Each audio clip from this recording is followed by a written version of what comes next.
CUT 2027 के लिए यह वीडियो आप सभी के लिए रामबाण होने वाली है, क्योंकि हर साल हजारों बच्चे सिर्फ इस गलती की वजह से बाहर हो जाते हैं और अपनी ड्रीम यूनिवर्सिटी का सपना है उसको अपने सामने टूटता हुआ देखते हैं। तो आप सभी को यह गलती नहीं करनी है जो इस वीडियो के अंदर मैं बताने वाला हूं, क्योंकि आप लोगों ने पढ़ ही लिया होगा कि बेस्ट सब्जेक्ट कॉम्बिनेशंस क्या होने चाहिए जिससे मैक्सिमम यूनिवर्सिटीज के मैक्सिमम कोर्सेज को आप लोग अटेम्प्ट कर लें या मैं बोलूं उनके लिए एलिजिबल हो जाए। तो मैं गजेंद्र शर्मा एक बार फिर से आप सभी का स्वागत करता हूं सीयूटी अड्डा 24/7 के ऊपर। तो वीडियो को लाइक कर दीजिएगा, अपने जितने दोस्त हैं फ्रेंड्स हैं सभी को शेयर कर दीजिएगा, क्योंकि बेटा इससे इंफॉर्मेटिव और सिंपल वीडियो आप सभी को पूरे यूट्यूब पे नहीं मिलने वाली है, क्योंकि यहां पे बहुत सिंपल वे में मैं आप सभी को समझा दूंगा कि तुम किन किन कोर्सेज के लिए एलिजिबल हो जाओगे, जो मैं कोर्सेज का सारी चीजें आपको बताने वाला हूं। तो चलिए शुरू करते हैं। सबसे इंपॉर्टेंट चीज कि अगर मैं सीयूटी की बात करता हूं तो सीयूटी क्या है? सीयूटी का मतलब होता है common university entrance test. Basically ये एग्जाम देश की top central level private deemed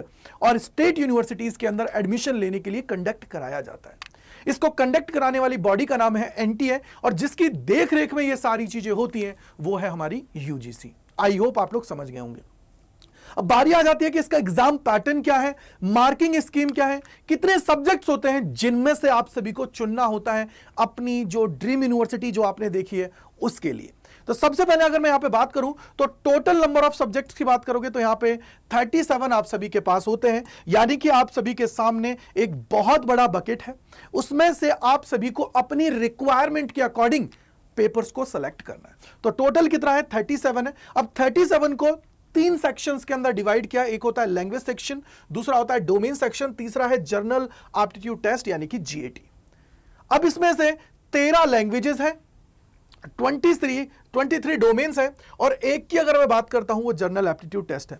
और ये जो 13 लैंग्वेजेस हैं ये इंडिया की लोकल लैंग्वेजेस आप सभी की हैं, यानी कि मैं सिंपल बोलूं तो जिनमें आप लोगों का पेपर भी आप सभी को देखने को मिलता है, सेलेक्ट करने के लिए ऑप्शन आता है, वही सारी लैंग्वेजेस आप सभी को ये देखने को मिलती हैं। तो आप लोग इन्हीं में से 37 में से आप अपनी रिक्वायरमेंट के अकॉर्डिंग पेपर्स को सेलेक्ट करते हो। दूसरा होता है कि सर यहां पे अगर सब्जेक्ट्स की मैं बात करूं तो मैक्सिमम कितने सेलेक्ट कर सकते हो।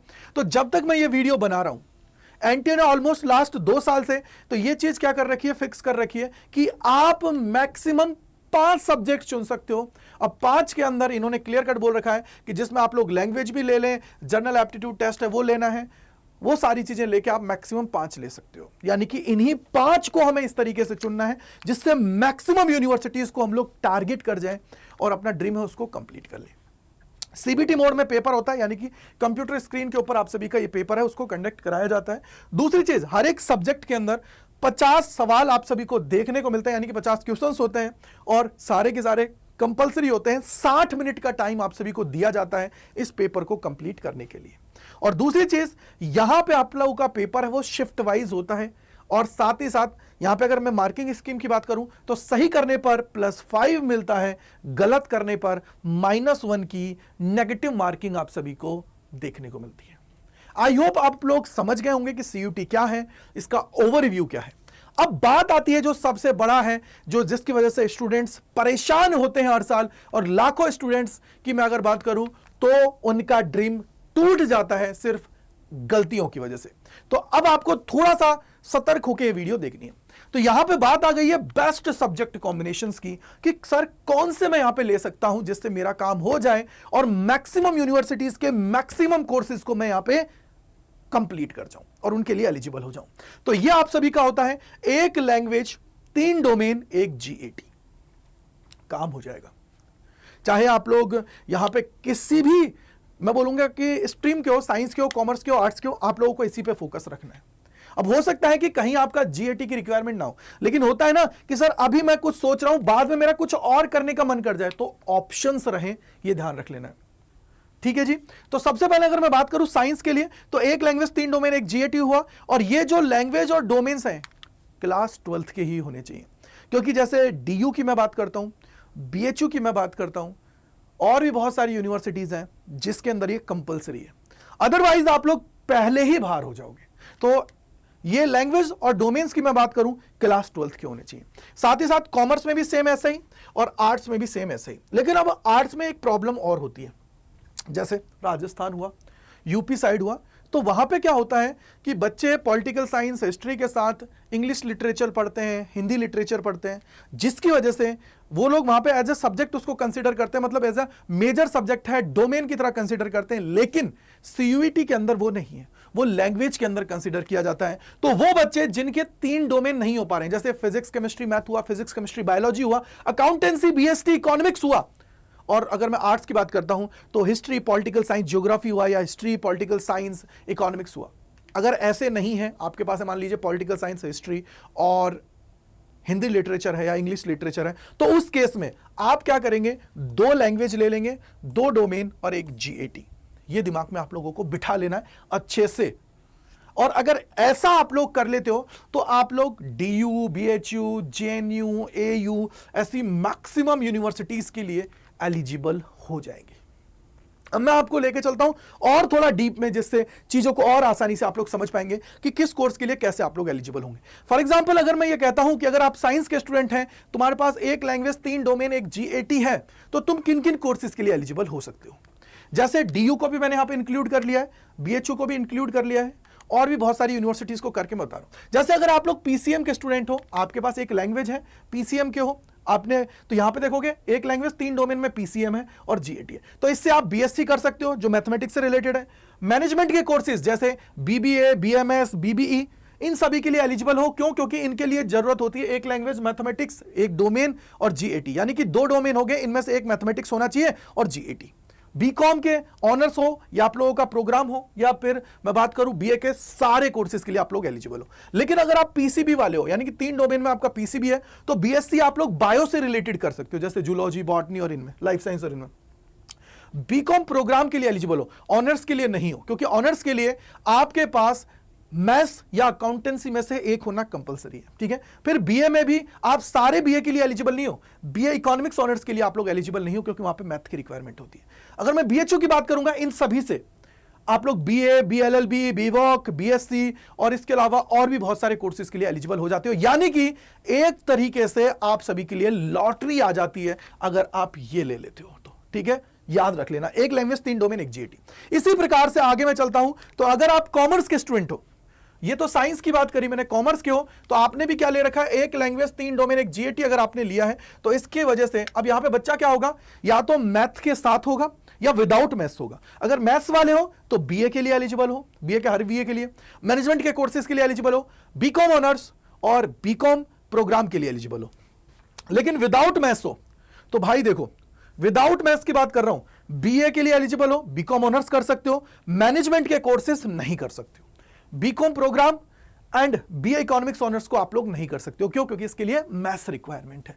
आई होप आप लोग समझ गए होंगे। इसके बाद में हम लोग आते हैं आर्ट्स के लिए। तो आर्ट्स में अगर आप लोगों ने 1 लैंग्वेज, 3 डोमेन, 1 जीएटी ले रखा है, तो बेटा बीए में आप लोग ऑलमोस्ट सबके लिए एलिजिबल हो, लेकिन सिर्फ एक कोर्स के छोड़ के, वो है बीए इकोनॉमिक्स ऑनर्स, उसके लिए नहीं हो। साथ ही साथ बीकॉम पास कोर्स यानी कि प्रोग्राम के लिए आप लोग एलिजिबल हो जाते हो। तो मैंने आप लोगों को बहुत ब्रॉडर लेवल पर और इजी वे में सारी चीजें एक्सप्लेन कर दी है, जिससे आप लोग सारी चीजों को बहुत आसानी से सीख जाएं।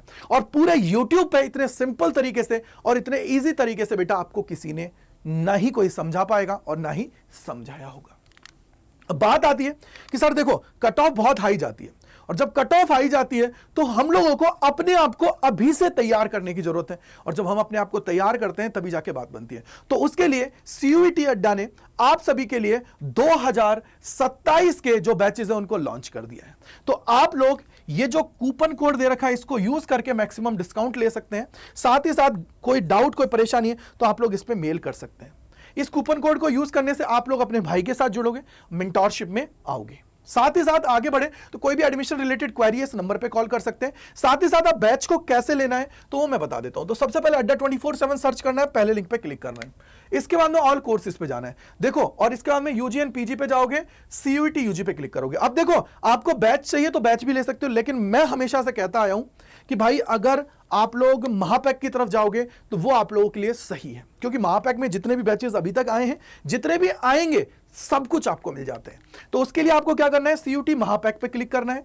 सीयूटी महापैक पे जाने के बाद में यहां पे आपको आना है व्यू ऑल पे क्लिक करना है। और इसको नीचे की तरफ लेके आना है। यहां पे देखो, ये जो महापैक है ये विदाउट बुक्स हैं, जो आप लोगों के लिए इंपॉर्टेंट है, ठीक है। तो आप चाहे साइंस के हैं तो साइंस पे क्लिक करेंगे, कॉमर्स के हैं तो कॉमर्स, ह्यूमैनिटीज के हैं तो ह्यूमैनिटीज पे, ठीक है। फॉर एग्जांपल साइंस के हैं तो मैंने साइंस पे क्लिक किया। अब यहां पे ध्यान रखना, यहां पे देखो ऑप्शन है 3 महीने और 18 महीने, तो आप लोगों को 18 महीने पे क्लिक करना है। क्यों? उसके पीछे का रीजन ये है क्योंकि अभी 2026 का भी अभी थोड़ा बहुत बाकी है, 27 का आप लोगों का 18 महीने ऑलमोस्ट लगेंगे, तो 18 महीने की वैलिडिटी आप सभी को लेनी है। कितनी? 18 महीने की। इसके बाद में बाय नाउ पे जाना है और यहां पे कूपन कोड एंटर करना है, जो आप सभी का है बेटा जी क्या, Y485।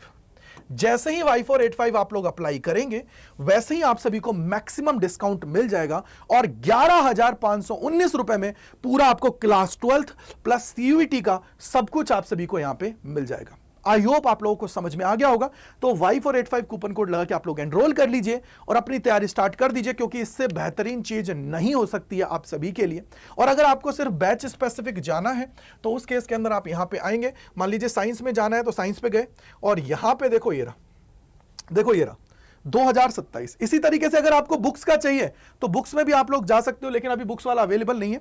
तो ये देखो 2027 का ये रहा, इस पे क्लिक करेंगे, बाय नाउ पे जाना है, कूपन कोड एंटर करना है बेटा जी। कूपन कोड कौन सा एंटर करना है? वो तुम्हारा है Y485, ठीक है।